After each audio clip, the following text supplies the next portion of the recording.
Bonjour à tous, bonjour à vous mesdames et messieurs, bienvenue ce matin sur votre antenne avec 10-12 le Zénith. Fierté de retrouver la grande famille que vous constituez en même temps parce que désormais pour vous et nous ici c'est une famille. Et merci de revenir parler avec nous du Cameroun, parler avec nous des réalités qui gravitent autour de la République, mais surtout avoir un regard particulier sur tout ce qui peut bien sûr se dire. Comment comprendre l'injonction d'hier, on va dire de ces 48 heures du ministre de l'administration territoriale, Paul Atangandi, à l'endroit des gouverneurs. Qu'est-ce qui se passe véritablement avec ce type de sortie ou encore qu'est-ce qui peut expliquer que les enseignants tentent à leur façon de faire entendre leur voix et que ceci soit reprimé de la façon la plus dure qui soit.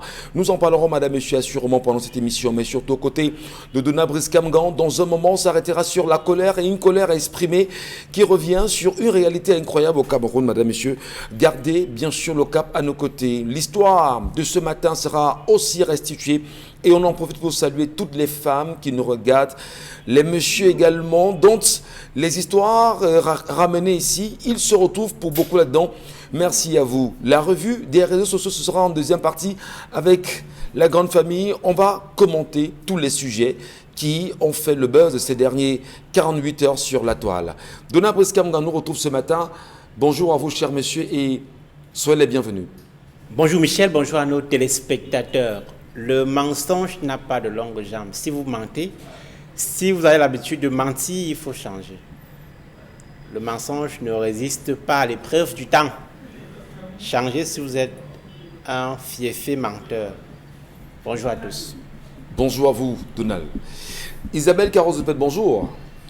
Bonjour Michel Ngachou, bonjour à ceux qui sont encore scotchés ce matin pour regarder ce programme. On va dire beaucoup de courage à cette famille durement éprouvée aussi. On parle de cet accident de la circulation qui a coûté la vie à au moins 6 personnes. Et là, on apprend aussi on parle aussi des membres d'une même famille dont on estime à quel point la douleur vraiment peut être atroce. Dans tous les cas, c'est insoutenable. Beaucoup de courage à vous. Des morts et des morts sur les routes. Chaque jour, on en parle. Les chiffres sont exorbitants. Comment faire pour arrêter justement ces hécatombes aussi sur nos routes? Bonbon Bengan, soyez les bienvenus, patriarche. Bonjour, monsieur Ngachou Numba. Bonjour à vous, chers téléspectateurs. On vous salue également, Géraldine Mafo. Bonjour. Bonjour, monsieur Michel Ngachou. Bonjour à nos millions de téléspectateurs ce lundi matin. Allez, on y va rapidement avec l'histoire de ce matin. Voilà, on va ce matin prendre l'histoire de regret. C'est un homme, un papa qui regrette amèrement et se demande comment faire pour rebrousser chemin, un chemin qu'il a emprunté depuis quelques années et il se retrouve buté. C'est l'histoire de papa Étienne. C'est un nom d'emprunt parce que voilà, on a l'intégralité de son nom. Papa Étienne est âgé de 65 ans. Son histoire a commencé à basculer alors qu'après quelques années de vie avec son épouse, ils ont eu 3 enfants, mais il a commencé à entretenir une relation extra-conjugale. Il faut dire que papa Étienne est marié sous le régime monogamique et il n'avait jamais prévu d'avoir une autre épouse. Seulement après des années, il a commencé à entretenir une relation extra-conjugale qui a duré 3 ans et de cette histoire est venue au monde une petite fille. Et sous la pression de sa maîtresse, de son amante, il a dû informer son épouse de ce qu'il avait une autre femme et qu'il voulait la prendre pour seconde épouse. Seulement, il a rencontré l'opposition de celle-ci, vu le régime sur lequel ils se sont mariés. Et malheureusement pour cette épouse, Étienne s'est entêté, subissant la pression de sa maîtresse. Il est allé convaincre les membres de sa famille pour aller doter cette autre femme. Les membres de sa famille se sont opposés puisque l'épouse d'Étienne, en bonne épouse, avait réussi quand même à se faire une bonne place dans la famille, à se passer pour la mère vu que son époux était un chef de famille. Quelques-uns sont donc allés accompagner Étienne prendre cette seconde épouse qui, une fois arrivée dans la maison, a commencé à mener la vie très dure à l'épouse d'Étienne et sous des pressions et des tensions, elle a fini par aller bâtir une petite maison sur le terrain qu'ils avaient tous les deux acquis, une petite maison à Carabout, et elle et ses 4 enfants se sont installés dans cette maison. Et pendant 8 ans, papa Étienne n'est plus jamais entré en relation ni avec son épouse ni avec leurs 4 enfants. Chaque fois que son épouse envoyait les enfants vers lui, il les repoussait sous la pression de l'épouse, de la seconde épouse qu'il avait eue, et il n'avait plus jamais répondu à quelque obligation que ce soit envers cette famille-là. Seulement, le temps a passé, il a commencé à subir les pressions de cette épouse et il a muté le titre foncier de la maison où ils étaient au nom de cette seconde épouse.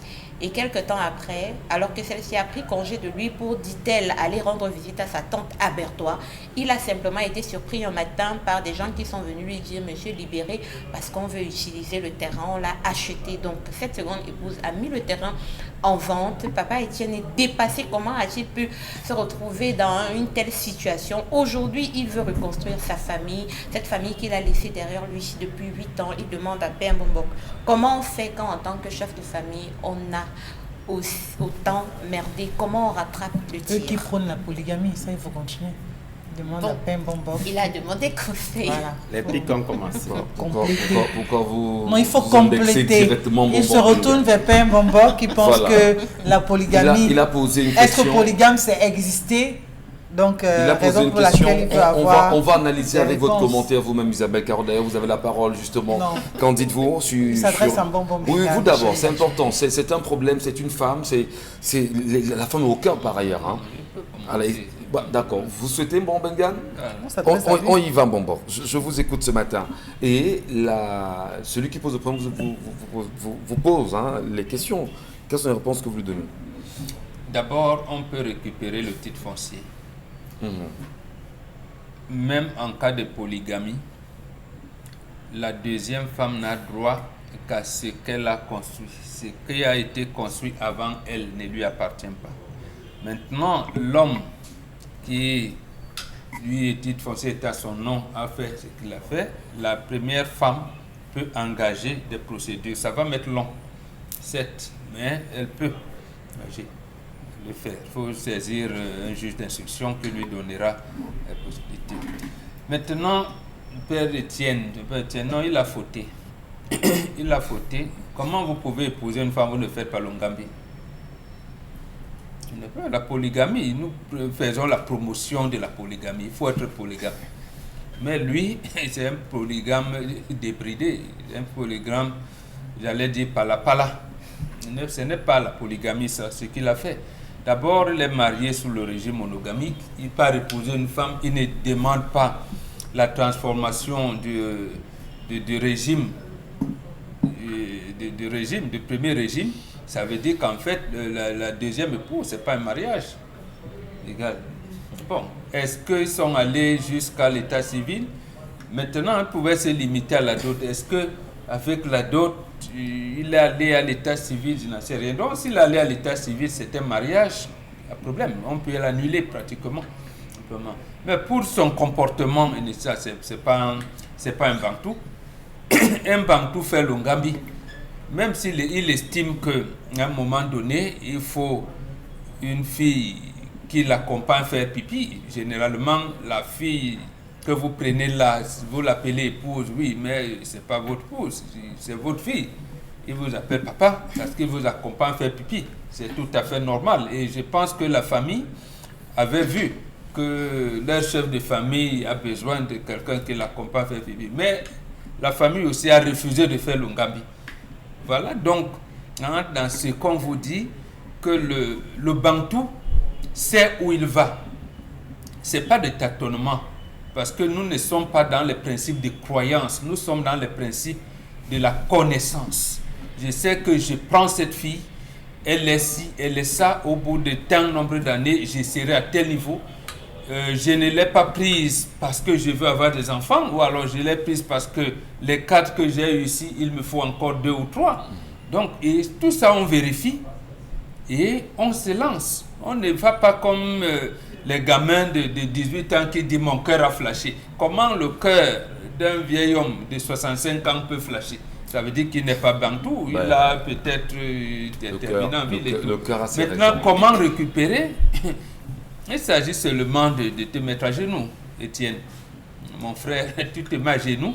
D'abord, il faudrait que la famille de sa première épouse demande une réparation à la famille. Parce que la famille allait prendre la deuxième épouse alors que c'est la première épouse qui devait chercher sa coépouse. lorsqu'on cherche la deuxième, sa coépouse, quand on a atteint un certain âge, il y a des pratiques qui ressemblent à des rituels. Celle que vous allez doter, qui vient, on lui apprend, il va acheter des cabas et des sous-vêtements à la première femme, en lui disant, à partir de maintenant, Étienne m'appartient. Et toi, reste là, je vais participer à cela. Mais donc, ce n'est pas un mariage. Et c'est ça qui est condamnable. Je pense que beaucoup d'hommes aujourd'hui se lancent dans des aventures. Un Bantou ne fait pas des aventures. Surtout un Bantou sait ce que veut dire la femme. L'intérêt de la femme, il le sait. Donc Étienne, malheureusement, il suit peut-être ses cours de bantouisme comme ça, de manière parcellaire, et il ne sait pas comment s'y prendre. Voilà. Et sa famille aussi s'est embourbée là pour raison avouée. Vraiment, Prenons le commentaire et l'avis d'Isabelle Carole. Nous vous écoutons, madame. Alors, moi, je pense que le monsieur est tombé certes amoureux de cette femme, mais il devait faire appel à la raison. Je crois que c'est extrêmement important. Quand vous n'avez pas les moyens de votre politique, ne vous engagez pas. C'est ce qu'on retient. Si vous n'avez pas toutes les capacités, aussi bien mentales que financières, d'avoir justement toutes ces charges-là, d'avoir plusieurs foyers, eh bien, ne vous engagez pas. Je le dis parce que si chacune des femmes avait son couloir, si le monsieur avait la politique de ses moyens, il ne devrait pas se retrouver au carrefour. Parce que ce matin, il écrit parce qu'il a un carrefour. Il écrit parce que désormais, il dort à la belle étoile. Il écrit parce que désormais, il est sans repère. Une chose qui ne devrait pas arriver. Il a su qu'il n'a pas les moyens de pouvoir être polygame. Parce que être polygame demande un maximum de choses. Donc, si vous n'avez pas tous les ingrédients réunis, eh bien, continuez à gérer votre relation extra-conjugale ou bien, je ne sais pas, passer par X ou par Y. Du moins, faites ce que vous voulez, mais ne vous engagez pas parce que le mariage fait un engagement. Il ne devait pas prendre l'engagement parce qu'il savait pertinemment qu'il n'a pas les moyens. La première femme est sortie de la maison parce qu'elle ne se retrouvait plus. Et il n'y avait plus de stabilité dans son foyer. Et elle s'est dit, au lieu que je me retrouve en train de perdre un enfant, alors de perdre ma vie, autant mieux m'éclipser et laisser monsieur avec sa nouvelle femme vraiment gérer leur relation amoureuse. Sinon, le monsieur allait simplement construire la maison de l'autre. Aussi simplement que ça. La loger à l'intérieur avec les enfants qu'ils auront. Et puis chacun devait être de son côté. Il ne devrait jamais avoir de revenus. La première ne devait jamais dire à son mari, je te ferme la porte. Aujourd'hui, il a peur de faire marche arrière parce qu'il sait pertinemment que la première femme est allée se bâtir vraiment quelque chose sur l'autre petite parcelle qu'ils avaient parce qu'il n'y avait plus moyen dans la maison dans laquelle il vivait. Pourtant, s'il avait pris les résolutions qu'il faut, c'est-à-dire que mettre chacune des deux femmes à l'abri, il ne devait pas avoir de souci parce que s'il peut dormir chez X, ça veut dire qu'il peut également dormir chez Y. Aujourd'hui, qu'il récolte ce qu'il a sémé. Vraiment, le terrain est vendu. La dame, Dieu seul sait si elle a encore l'argent de ce terrain ou pas, ou alors si elle a investi sur autre chose. Je pense que quand le vin est tiré, il faut le boire. Le vin a été tiré, cher monsieur. Buvez-le. C'est ce que vous lui dites ce matin. Le vin est tiré. Il n'y a aucune solution. Il faut boire ce vin. Il est tiré, il faut le boire. Il faut savoir que la deuxième femme n'était pas là pour vous. Elle était là pour des intérêts. Elle avait des calculs qu'elle faisait. Sinon, vous n'allez pas expliquer comment une femme soit sur un terrain. C'est par amour qu'il a changé, qu'il a dit, ok, d'accord, il mute les noms, il met le nom de la dame pour lui garantir un minimum de sécurité. Or, en réalité, il creusait sa propre tombe sans le savoir. Il n'a pas pris le temps de savoir qui l'épousait. Il n'a pas mesuré l'ampleur de la chose. Parce que la polygamie, si vous n'êtes pas suffisamment fort, vous ne pourrez pas gérer cela et vous allez finir, vous allez vous casser la figure. Ce ne sera pas peut-être la maison qui sera vendue, peut-être que ce sont des morts qu'on va commencer à enregistrer, ou alors votre mort qui va suivre dans les jours à venir. Force, c'est quoi? Pour vous, être fort, c'est quoi? Être fort, c'est avoir la capacité de gérer les deux ménages. Il n'a pas eu la capacité de gérer les deux ménages. Il n'a pas eu la capacité d'instaurer et de maintenir la paix dans son foyer. Il n'y avait pas de paix. Si la deuxième est partie, ça veut dire que tout le temps, c'était des cris, tout le temps, c'était des étincelles, tout le temps, vraiment, ça jaillissait. Il ne peut pas rester dans elle ne pouvait pas rester dans une maison où il y a des séismes tout le temps. C'est impossible. Donc, pour lui, Et on la peut- seule personne, la pièce centrale du puzzle dans un foyer polygamique, c'est le monsieur. C'est l'homme. C'est celui qui repose. Le climat qui va prévaloir dans la maison, c'est celui que ça repose. C'est lui qui détermine ça. Il a été incapable de faire régner cette paix alors qu'il assume. Donna Biskamgan, on va peut-être prendre aussi votre avis. On le sent très bien avec Isabelle Carrot qui condamne la polygamie, mais qui pense par ailleurs que Je n'ai pas condamné la polygamie. Non, mais vous avez... Si vous choisissez de vous lancer dans la polygamie, ayez les moyens de votre politique. Si vous n'avez pas les moyens de votre politique, ne vous lancez pas dans la polygamie. Je n'ai rien contre ceux qui signent polygamie ou ceux qui signent monogamie. Moi, je dis dans c'est une bonne chose. Non, c'est pour dire que dans tous les cas, dans tous les choix que vous faites, ayez les moyens de pouvoir assumer. Non, c'est pas une question de polygamie, parce qu'il y en a même qui signent monogamie, mais qui n'ont pas les moyens, les capacités de prendre une femme. Mais parce que son collègue est marié, il veut à tout prix se marier, et après il se casse la figure. Ayez les moyens de votre politique. Vraiment. Ça s'applique dans tout ce qu'on veut faire. Même si on n'a pas d'argent pour se marier, on ne se marie pas. Quoi, hein. Voilà. Ou on ne se marie pas mimétisme. Allez, Donna Brice, votre commentaire ce matin. Michel, je vais vous poser la question. C'est vous qui posez la question, mais je vais vous poser une question ce matin. Vous souhaitez être polygame ou monogame d'abord? Ah, première question. Merci. Merci beaucoup. Michel ne répond pas. Non, il n'a pas un avocat. La réponse moi, n'est pas je importante. réponds. Laissez qu'il Michel, réponde.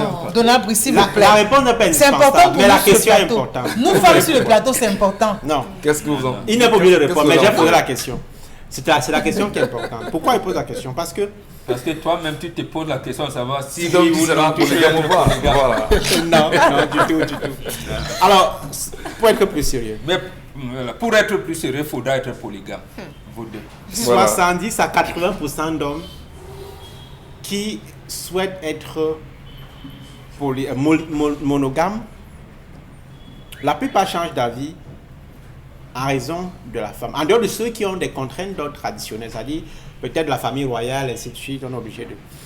En dehors de ceux-là, en dehors de ceux qui ont des contraintes d'ordre familial, d'ordre traditionnel, la plupart de ceux qui après changent d'avis, les raisons c'est souvent la femme, celle qu'on a mis à la maison. Vous savez, il y a des gens qui jurent la main sur le cœur de n'être qu'avec une seule femme de leur vie.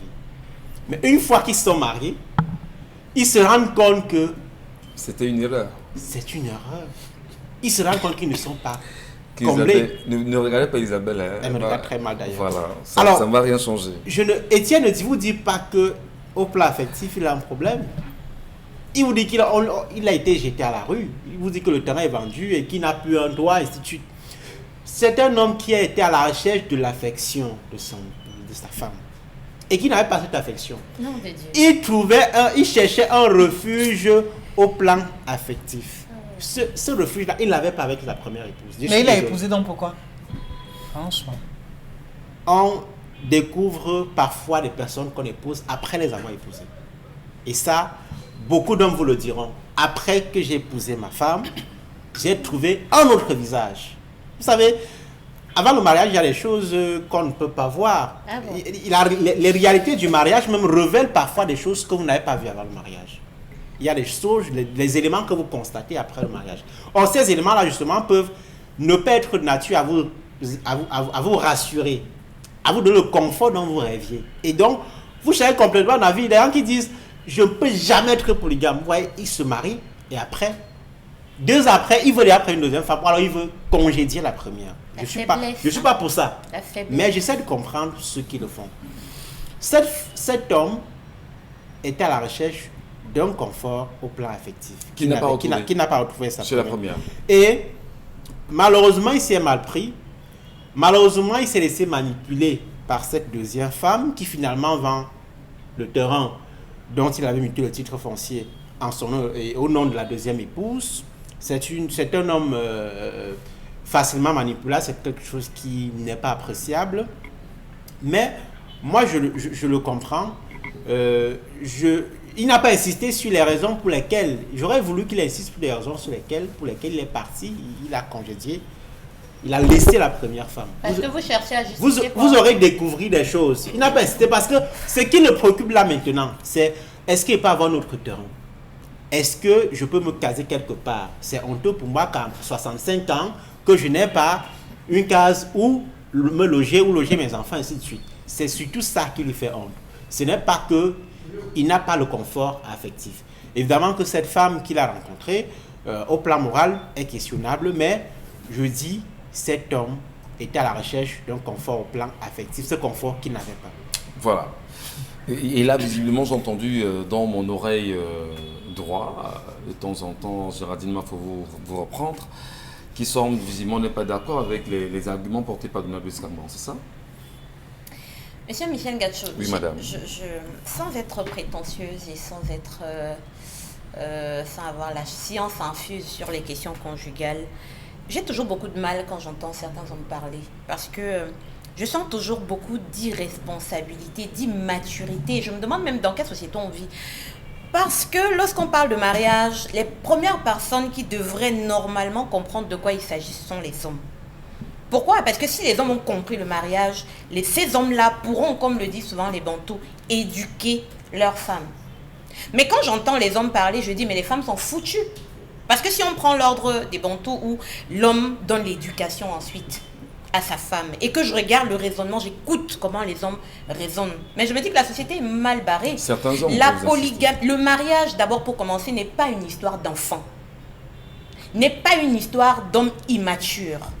On ne part pas dans le mariage jouer pour voir comment ça va faire. On grandit. On prend le temps de mûrir.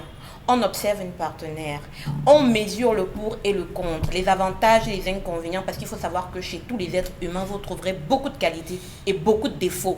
Et ensuite, on se dit, voici les qualités d'une femme, voici ses défauts.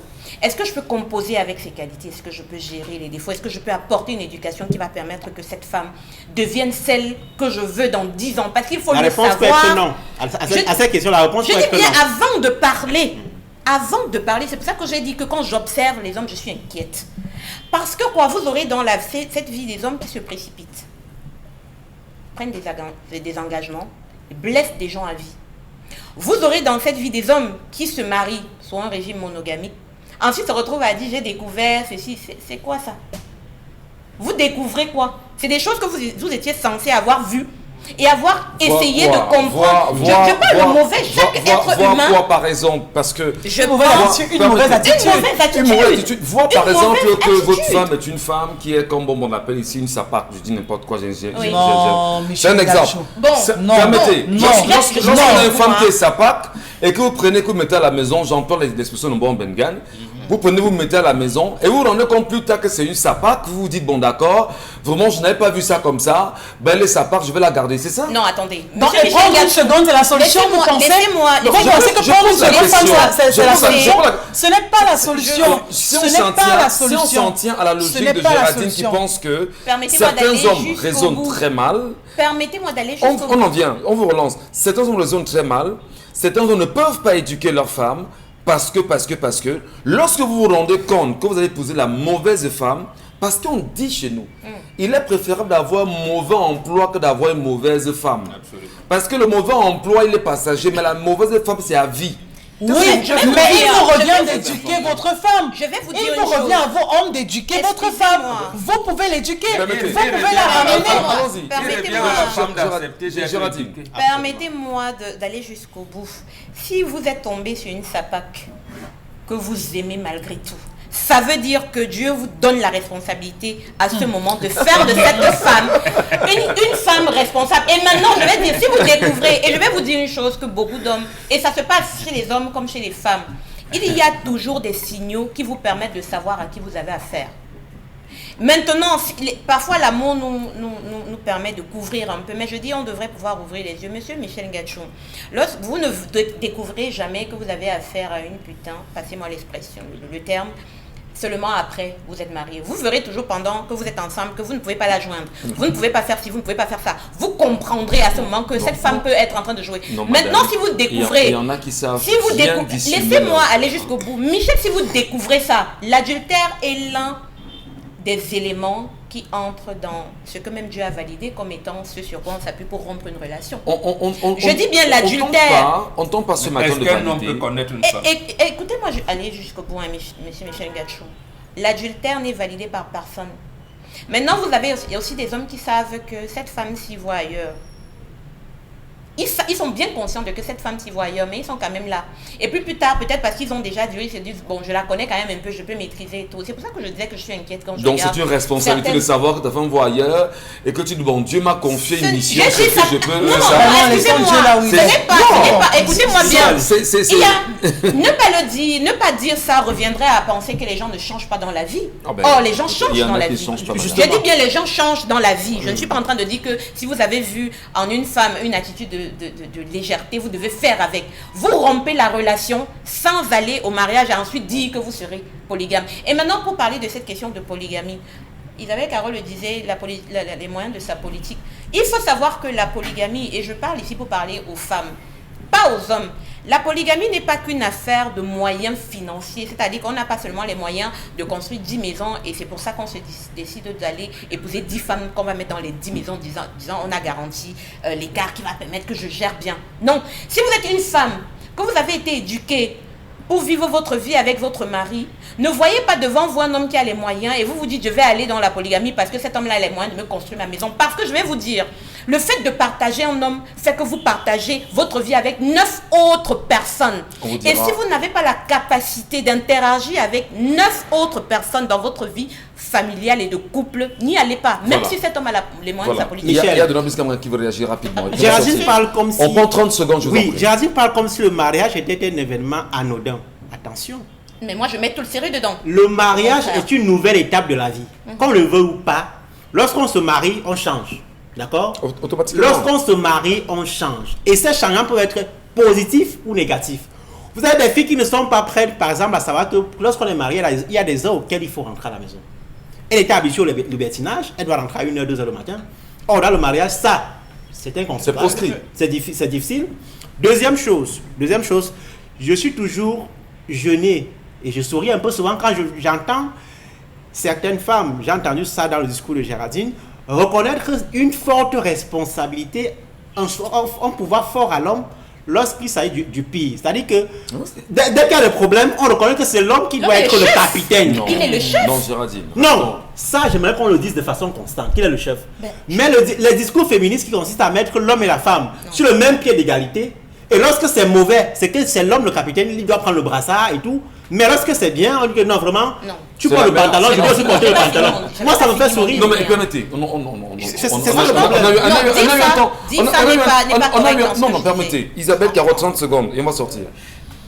Moi, je dis simplement assumer. Parce que on ne peut jamais connaître quelqu'un entièrement, même dans une relation. C'est-à-dire que même si on n'est pas encore passé à la phase du mariage, il y a des choses qu'on découvre dans une relation qui font que la relation s'estompe. Le mariage a son côté mystérieux. Là, on ne peut pas l'enlever. Parce que vous ne n'allez pas dire je connais X ou Y à 100% ou à 200%. C'est impossible. Maintenant, dans le mariage, qu'est-ce qui se passe? Ce qu'il faut dire et reconnaître, c'est que il y a des partenaires qui amènent les autres à changer. Malheureusement, vous vous mariez, vous avez toutes les bonnes idées du monde. Vraiment, vous êtes cette femme soumise qui fait toujours ci, qui est toujours attentionnée et tout. Mais quand il n'y a pas un retour d'ascenseur, malheureusement, votre cœur a vite fait de changer. Si vous avez un homme qui est tout le temps attentionné, qui est romantique, qui est ci, qui est ça, et dont la femme ne remarque même pas que voilà, monsieur a fait ci ou ça, il va se lasser à un moment donné, il va se transformer. Donc moi je dis la transformation quand on parle dans le mariage, c'est le partenaire qui amène l'autre à changer, soit de manière négative, soit de manière positive. Voilà, c'est pour ça que le mariage a beaucoup d'exigences. Très bien. Bon, Bengan, tous censure, on va en sortir. Le mariage, l'amour qui intègre le mariage veut dire une chose, rendre l'autre heureux. On ne rend pas l'autre heureux parce que au départ, il me donnait des bijoux. Comme maintenant, il n'y a plus de chaîne, mon anniversaire n'a pas donné, ici. Demain, vraiment, il ne m'aime plus. Ça veut dire que vous n'avez pas intégré que vous devez le rendre heureux, lui rendre heureux.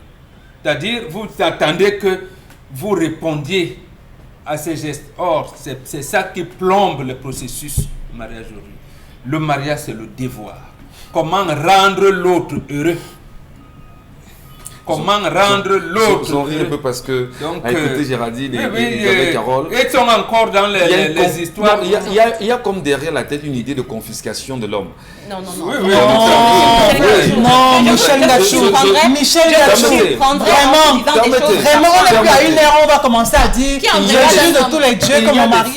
Il y a des femmes qui intègrent avant le mariage que, elles le disent très souvent, que non, c'est que les hommes vous êtes comme ça. Pas que je valide.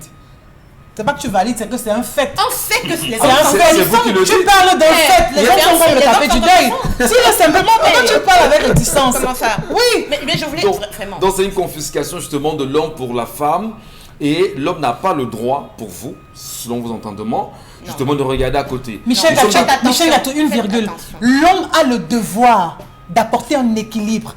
Qu'il ait 1000 relations, une relation, il a le L'intérieur, devoir et il doit l'obligation pas d'apporter souffrir. l'équilibre. Très bien. Ça veut dire Et que la peu femme- importe peu importe les différents matchs amicaux qu'il Et- va jouer, et la femme a quoi? vraiment qu'il sache que Il a la vraie il raison ne de doit en le aucun moment faillir dans ses obligations. C'est de ça qu'il s'agit. Les Israéliens peuvent en faire ce qu'ils veulent. Et la femme a Du dit- moment où tout la se femme a passe fait correctement, la femme a l'obligation de le respecter. Respecter veut dire quoi? Respecter veut dire on se réveille avec les idées de son mari. Absolument.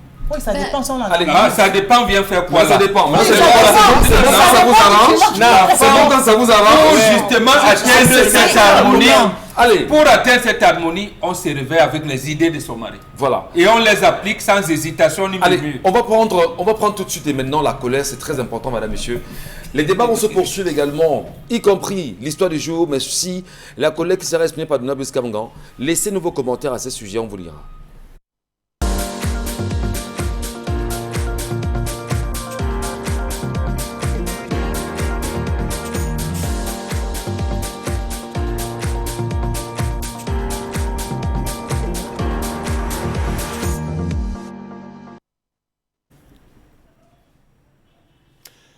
J'interpelle la conscience nationale ce matin sur les évacuations sanitaires, la mafia autour des évacuations sanitaires au Cameroun. Les évacuations sanitaires sont encadrées au Cameroun par le décret du 9 juillet 1991 sur les modalités de prise en charge par l'État de certains personnels civils et militaires. En principe, les Camerounais sont évacués à l'étranger selon leur statut ou leur situation sociale, entre autres. D'après le cadre réglementaire, une commission créée au ministère de la Santé publique est chargée de recevoir et d'étudier les dossiers de demande d'évacuation sanitaire. Les avis de la commission sont ensuite transmis au président de la République qui valide ou invalide l'évacuation à l'étranger. Avec ce circuit qui est bien connu, l'on devrait en principe savoir combien de Camerounais on évacue par an au Cameroun, car même lorsque l'évacuation sanitaire se fait de façon urgente, on peut faire le décompte bien après. Et surtout nous dire combien ces évacuations sanitaires coûtent aux contribuables camerounais. Mais obtenir des données sur les évacuations sanitaires au Cameroun relève quasiment de la sorcellerie. Car personne ne veut vous dire combien de Camerounais on évacue en moyenne par an et surtout qu'est-ce que cela coûte aux contribuables camerounais. Alors qu'en effet, il est capital pour les citoyens de savoir parce que les évacuations sanitaires dans le cas du Cameroun coûtent extrêmement cher pour les poches du contribuable. Si les coûts des évacuations sanitaires varient selon qu'on va en Europe, en Asie ou en Amérique, il est connu qu'une évacuation sanitaire va chercher entre 5 millions et 500 millions de francs CFA selon les spécialistes. Tout dépend de la gravité de la maladie, du lieu où on va se faire soigner, notamment. On a juste quelques chiffres sur ce que les évacuations sanitaires à l'étranger nous coûtent au Cameroun.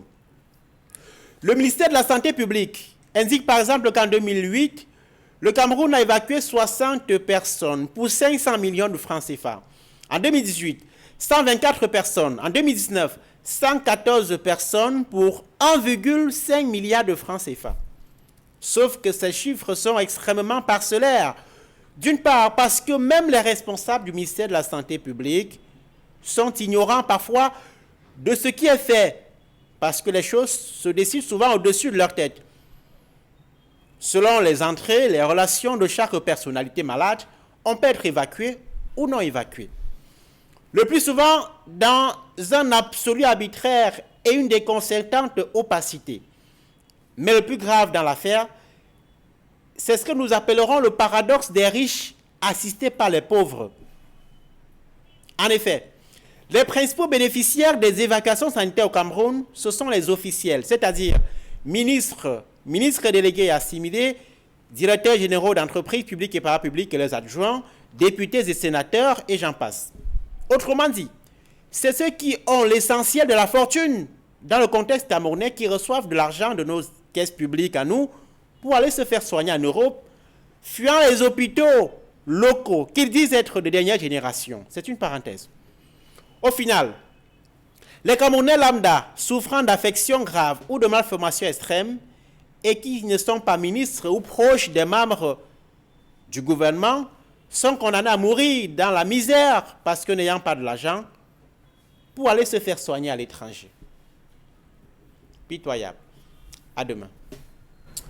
Merci infiniment, M. Kamgan, pour cette colère que vous exprimez ce matin. D'ailleurs, les chiffres, on dit long quand même. Sur 2008, on a 500 millions de francs CFA dépensés pour des évacuations sanitaires en l'endroit de 60 personnes, 2018 et 2019 pratiquement. On parle d'une bagatelle de plus de 238 personnes, justement, avec un peu plus de 1,5 milliard de francs CFA. Ben, une question évidente ce matin, c'est de savoir si au Cameroun, on a des personnes qui sont habilitées à profiter ou à vivre de l'argent du contribuable camerounais en matière de santé. Et qu'est-ce qu'on fait, bien sûr, des questions de santé publique aujourd'hui au Cameroun? Y a-t-il l'hôpital pour les pauvres au Cameroun, l'hôpital pour les riches, de façon sereine? Allez, on va revenir sur la question des évacuations sanitaires. Ce que ça coûte au Cameroun, Bonbon Bengan, ça pose premièrement un problème, la qualité des formations hospitalières locales, nationales et les plateaux techniques, dites-vous. Comment vous pouvez imaginer qu'un dirigeant, que le principal dirigeant d'un hôpital de référence soit évacué ailleurs pour être soigné? Ça existe dans notre pays. Ça s'est fait à l'hôpital général de Yaoundé. Ah, d'accord, merci. Vous êtes directeur d'un hôpital de référence. Donc l'hôpital où vous vous dirigez, vous ne pouvez pas vous soigner là. Donc, c'est donc ça le paradoxe dans notre pays. Et ce paradoxe devait être résolu justement le jour où on a signé ce décret, le 9 juillet 1991. Le 9 juillet 1991, on devait à la limite, j'allais dire, choisir des cas d'exceptionnelle gravité parce que précisément le plateau technique ne permet pas sur le plan local, ou même faire en sorte qu'il y a ce qu'on appelle des coopérations hospitalières. Ça existe aussi. C'est-à-dire que, comme nous aimons nous référer à la France, l'hôpital La Pitié, Salpêtrière, Val-de-Grâce, ou je ne sais pas moi, l'hôpital Cochin de Paris est en relation avec l'hôpital général de Douala ou tel, de telle manière que les médecins vont ici et là, ils échangent d'expérience, de matériel, ainsi de suite. Mais dans notre cas, il n'y en a pas.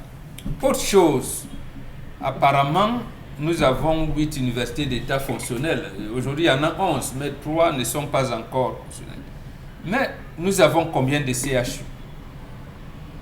Il me semble qu'il n'y en a qu'un seul, à Yaoundé. La faculté de médecine et des sciences pharmaceutiques de Douala, il y a un CHU à Douala. Bon, je ne connais pas la carte sanitaire, mais il me semble qu'il n'y a pas encore de CHU à Douala. Bamenda a un CHU? Il me semble que non. Alors, permettez-moi, le ministre justement de la Santé qui signe ces évacuations, qui les valide avant même, et plus tard, il y a une autre validation venant de la présidence de la République. Le ministre de la Santé lui-même, lorsqu'il les signe, d'ailleurs on sait que cette année, il a pu, comme on le dit très souvent, il a mis le pied un peu sur la question et il n'a donné que très peu d'évacuations sanitaires en 2021 au Cameroun. Non, on ne peut pas le dire. Il a dressé le bilan pour le mois de février. Sur l'année, ce n'est pas encore possible. Ah, d'accord. Voilà, pour le mois de février 2022, il a dit, il a donné les chiffres sur les évacuations accordées et celles qui n'ont pas été accordées. Voilà. Alors, on sait qu'il a mis un peu le pied, comme qui dirait. Est-ce que ce n'est pas justement une faute de la part de ce département ministériel propre à la santé que de laisser les Camerounais être évacués et signer soi-même ces évacuations? Non. Ce n'est pas le ministre de la Santé publique qui définit la politique de santé du pays. Il applique la politique définie par quelqu'un d'autre, le président de la République pour notre cas. Il n'applique seulement. Donc il fait des propositions au regard des dossiers techniques ou alors des dossiers médicaux de chacun. Il envoie à sa hiérarchie, primature et Premier ministre, d'abord le visa de la primature et ensuite le OK de la présidence de la République. Donc lui, il applique une politique que quelqu'un a définie. Donc en réalité, on parle de la mutualisation.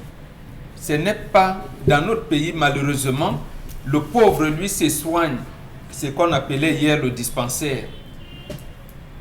Ça veut dire que l'argent du riche n'arrive pas à mettre le plateau technique dans ce dispensaire qu'on appelle aujourd'hui centre de santé intégré. Parce que c'est là où vous pouvez vous soigner. Le riche, lui, prend l'argent du pauvre, il ajoute au sien et il peut se soigner dans un hôpital de référence, il peut même aller ailleurs. Voilà.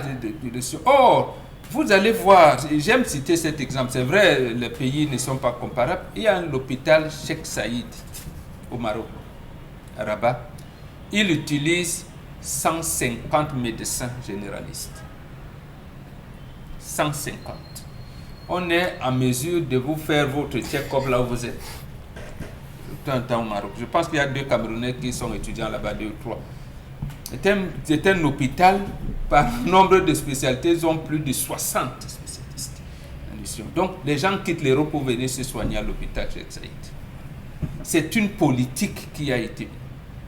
Et or, dans notre pays, quelle est la politique? Il n'y en a pas. On est parti de la prévoyance à la sécurité sociale. Or, la sécurité sociale, si on l'avait mise en place, voudrait dire qu'il y a une mutualisation des forces. On dit par exemple que Douala, pour les maladies pulmonaires, on a parlé du sang polyclinique d'Aqua. Qu'est-ce qu'on peut y donner comme appareil? Qu'est-ce qu'on peut y mettre comme spécialiste? Qu'est-ce qu'on peut? Maintenant, on parlait trop de MST. À notre époque, c'était PMI là-bas, comment on l'appelle, des églises. Voilà. Ou la PMI de Tinga aussi. Voilà, de Tinga. Bon, en fait, j'ai parlé de Douala comme moi, je n'ai pas beaucoup voyagé. Bon, voilà, il y avait des centres comme ça de maladies vénériennes où on amenait même les prostituées. Voilà. C'est-à-dire qu'on fait les rafles des prostituées, on les amène dans les maladies vénériennes, et on les examine et tout. Voilà comment ça se fait. Il y a du travail à faire. Dans notre pays, les évacuations sanitaires sont réservées aux bobos. Et ça fait donc en sorte que l'hôpital, ce qu'on appelle là-bas plateau technique, c'est-à-dire la prise en charge inhérente, vous ne pouvez même pas le faire en cas de paludisme. Donc même la goutte épaisse là, pour piquer, je dis, savoir quel est le niveau de paludisme que vous avez, quand c'est pas évident. Ce qui crée, on va dire, au niveau du Cameroun, un manque de confiance à la fois des Camerounais vis-à-vis de l'hôpital, vis-à-vis des formations sanitaires, et même ceux qui viennent au Cameroun vont vous dire, si même les propres Camerounais fuient leurs hôpitaux au Cameroun et vont se faire soigner ailleurs. Non, si les dirigeants des hôpitaux, eux-mêmes. Oui, voilà, vont fuir les propres hôpitaux, les propres hôpitaux du Cameroun et vont se faire soigner ailleurs. Géraldine Mafo, est-ce qu'on peut dire aujourd'hui que ce décret du 9 juillet 1991 reste pernicieux pour l'image même de la santé publique au Cameroun? Le décret, peut-être en lui-même, dégage quelque chose de positif dans la mesure où il se fait à cette époque-là sans considérer les efforts peut-être qui ont été menés. On ne veut pas dire qu'il n'y a pas de progression. Mais est-ce que la progression faite permet qu'on dise qu'on a atteint un niveau où on n'est pas besoin d'évacuation? Moi, j'ai un problème à ce niveau-là. Et dans l'interpellation de Donald Britt ce matin, on entend beaucoup le problème de décompte qui n'est pas fait, les coûts qu'on ne peut pas donner et toutes les données manquantes autour de ces évacuations. Et sur cette question, j'aimerais simplement dire que rendre compte participe d'un désir de transparence. Et on sait très bien que la transparence est l'opposé direct de la corruption. C'est-à-dire que si vous êtes corrompu, vous ne voulez pas être transparent parce que le but ultime de celui qui fait des tripatouillages, c'est que cela reste secret. Et donc, tout ce qui ne vient pas à la lumière, tout ce qu'on n'explique pas clairement, participe justement du fait que on ne puisse pas, ou bien qu'on ne veuille pas, qu'on ne veuille pas expliquer comment se font les choses. Les plateaux techniques des hôpitaux au Cameroun, tout le monde le sait, même si tout le monde ne s'y intéresse pas à fond pour savoir ce qu'il en est réellement. On sait très bien que entre ce qu'on dit et ce qui se fait, ou bien les données statistiques qui voudraient qu'on dise qu'on est à tant niveau au Cameroun, ou quelques pathologies que ce soit, peuvent réellement être prises en charge sans qu'on ait besoin d'un apport extérieur. On sait très bien que ce n'est pas vrai. Mais seulement on ne le dit pas assez à haute voix. Peut-être que ce matin, en le disant sur ce plateau, les uns et les autres vont comprendre. La preuve, c'est que l'exemple est donné. Un médecin qui est directeur d'un hôpital de référence et qui va ailleurs. Vous pensez que s'il était sûr que l'hôpital là, tout le matériel qui est là, le prendra en charge, il partirait loin de sa famille pour On va être même en plus charge? loin parce que bon, Benga c'est limité au niveau du médecin ou bien Voilà. du patron de l'hôpital. Il faut dire que tout un ministre de la Santé Oui. au Cameroun a eu un problème au doigt Et est parti. et s'est fait évacuer, soigner son doigt hors du Cameroun. Voilà. Justement, les choses vont se faire comme ça. Nous sommes quand même dans un pays où on fonctionne sous très haute instruction. Bah, donc vous instruisez également de faire soigner votre doigt en Europe. Hein. Vous savez pourquoi on dit souvent sous très haute instruction? Moi, je vais vous dire comment j'entends ça. C'est que ne cherchez même pas à savoir si la procédure a été respectée. Faites parce qu'on a dit de faire. Parce que vous savez, je pense que dans ce gouvernement, c'est pas tout le monde qui n'a pas envie de bien faire les choses. Il y en a qui sont bien engagés et qui veulent poser des questions. Mais quand une note arrive déjà avec sous très haute instruction, ça vous empêche, vous qui êtes en bas, de dire que... Mais avant, quand même, il fallait que... Et quand un pays fonctionne comme ça tue même le zèle ou bien l'envie de ceux qui voulaient au moins faire les choses correctement parce qu'ils savent que au moins au niveau de leur ministère, ils ont besoin de donner et de rendre compte. Ça veut dire que quand on fonctionne comme ça, on embrigade tout le monde dans ce manque de transparence et on arrive où on en est aujourd'hui. D'où la mafia autour des évacuations sanitaires au Cameroun est dangereuse à la fois pour l'image du Cameroun, Et même dangereuse pour les Camerounais, Voilà. dangereuse pour, je vais me dire, pour la santé publique aujourd'hui au Cameroun. Est-ce qu'il faudrait justement que cette loi, ce décret soit revu? Si oui, c'est une possibilité. Pourquoi pas? Paris ne se fait pas en un jour, c'est quelque chose que tout le monde dit. Pour construire, on a besoin de réajustements, de réaménagements, de réadaptations. Ça fait partie de la croissance, ça fait partie de l'évolution même au niveau de nos vies privées. On ne peut pas quelque chose, une décision qu'on a prise il y a 10 ans ne peut plus fonctionner dans la vie avec les réalités d'aujourd'hui. On a besoin de réviser et je ne sais pas pourquoi au Cameroun, lorsqu'on dit révision, on voit toujours en ça quelque chose d'un peu bizarre. Je sais pas. Voilà. Pourquoi ça fait peur. Isabelle Carole, quel regard vous portez justement sur cette mafia? On en parle un peu chaque jour, hein. Ce n'est pas nouveau, c'est vrai, mais c'est un problème majeur à la fois pour l'économie du Cameroun, à la fois pour les budgets qui sont gérés au niveau du ministère de la Santé, mais surtout, on ne dit pas suffisamment aux Camerounais ce qu'on fait de ces évacuations sanitaires. On s'en souvient qui ont été évacués, qui sont partis, qui ne sont plus jamais revenus du Cameroun. Souvenez-vous, vous disiez, suivez mon regard. Mais ce qu'on sait également, Ils c'est sont que toujours malades. Ils ne sont pas guéris. ceux Oui, qui mais on doit nous dire devraient exactement où ils en sont. bénéficier de cette évacuation sanitaire ne bénéficient pas. Ouais. Les vrais bénéficiaires, c'est-à-dire les personnes qui sont réellement dans le besoin, malheureusement, ne bénéficient pas d'une évacuation sanitaire. Vous utilisez même les voies légales et tout ce qui va avec, ben, que vous avez toujours des obstacles sur votre chemin et vous finissez par crever. C'est-à-dire que votre famille vous voit mourir à petit feu Et beaucoup parce de cas qu'on dans vous les gars sociaux. refuse malheureusement de pouvoir être évacué. Vous avez beau monter votre dossier, faire une vidéo, vous avez besoin à ça des photos, vous avez besoin à ça des cachets de médecins qui disent précisément que cette personne doit pouvoir être évacuée rapidement, mais que vous n'êtes pas évacué. Maintenant, à côté, il y a une personne qui souffre de la grippe et qui est très vite évacuée et on veut comprendre pourquoi et comment. Ça se Des fait. évacuations à tête chercheuse, en fait. Bien sûr, comment on explique cela? Il y a un caprice. Et si aujourd'hui on arrive à un stade où on est tout le temps en train de parler d'évacuation sanitaire, ça remet simplement en question la qualité des formations hospitalières qu'on a aujourd'hui au Cameroun. C'est bien dommage que vous arrivez à l'hôpital avec un bébé qui soit à 40 de température et on vous dit, madame, on ne peut pas le garder parce qu'il n'y a pas de lit. Tous les lits sont occupés. Vous comprenez ça comment? Vous expliquez ça comment? C'est-à-dire qu'on vous a envoyé là-bas parce que vous étiez dans une clinique, on vous dit non, allez dans tel hôpital, là-bas il y a une meilleure prise en charge. Vous arrivez, on vous dit il n'y a pas de lit. Par conséquent, vous ne pourrez pas être hospitalisé. Donc vous devez rentrer avec votre bébé. À défaut, il prendra des soins sur le banc dehors. Vous faites quoi? Donc ça veut dire que si on a une absence de volonté d'aider les populations qui meurent encore vraiment en 2022 de choléra, de maladies, de palud et tout ce qui va avec, ça veut dire que on préfère se faire des sous avec une mafia autour de l'évacuation sanitaire. Puisqu'en réalité, ça ne coûte rien de pouvoir réaménager, parce que ce qu'il faut dire, c'est que tous les hôpitaux au Cameroun nécessitent d'être réaménagés dans tout le sens du terme. C'est-à-dire que le ministre de la Santé nous a fait savoir qu'on avait les meilleurs plateaux techniques. Oui, il ne peut pas le dire et faire autre chose. Qu'on n'a plus à être évacué, que tout est possible au Cameroun. Oh oui, c'est normal aussi quand on sait qu'il y a des remaniements qui planent dans l'air, qui n'arrivent pas, on ne sait pas si ça va arriver ou pas. Ben, il faut bien pouvoir défendre sa chapelle avant que, même si les choses décident de changer autrement, au moins vous aurez dit ce qui fera plaisir à l'autre. En réalité, on doit être conscient de ce que la nécessité des conseils de ministres s'impose aussi. De pouvoir faire des rapports, de pouvoir dresser des bilans, de pouvoir être à l'écoute de ceux-là qui constituent le peuple. Parce que l'évacuation sanitaire aussi, il faut le dire, c'est pas seulement pour l'étranger. Il y en a qui sont dans des villages, qui ont simplement besoin d'être évacués à Yaoundé, mais qui n'arrivent pas. Ça aussi, il faut le dire. L'évacuation, ce n'est pas simplement pour quitter le Cameroun, pour aller en France, pour aller en Italie, pour aller... Il y en a qui sont dans des villages, dans des zones reculées, qui n'ont pas les possibilités d'aller devenir ici à la Quintini, à Douala, pour se faire soigner. On va marquer une pause, Isabelle Carozopet, avec nos téléspectateurs. On se retrouve dans 3 petites minutes, mesdames, messieurs, et on poursuit les débats.